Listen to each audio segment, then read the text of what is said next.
知恵の木の下で息づき、世界を読もうとした。土から読み、雨から読み、そして白き鳥となって枝に登り、やっとのことで重要な一枚の葉を口に加えるの。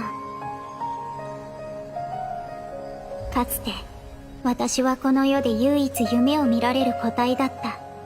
私の夢では、人々は皆夜になると夢の世界に入れた。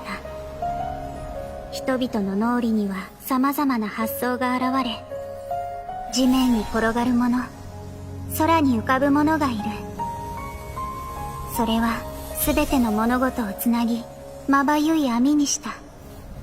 3000世界の中にさらに小さな世界があり、全ての運命はその世界で躍動した。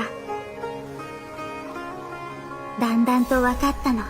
これら描写のできぬ変化し続けるものこそ、この世で最も奥深きものであると。それらのみが、あれら狂気を徹底的に駆逐できる。夢のみが、意識を最も深い暗闇から呼び覚ませるの。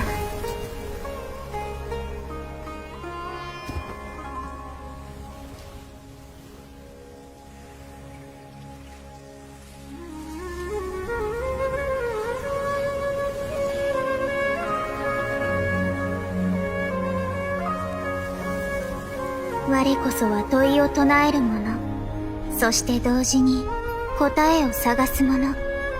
人々の夢で世界を救う。それがかつての私の答え。そして今、あなたたちも自らの答えを見つけた。すべての夢を人々に返すわ。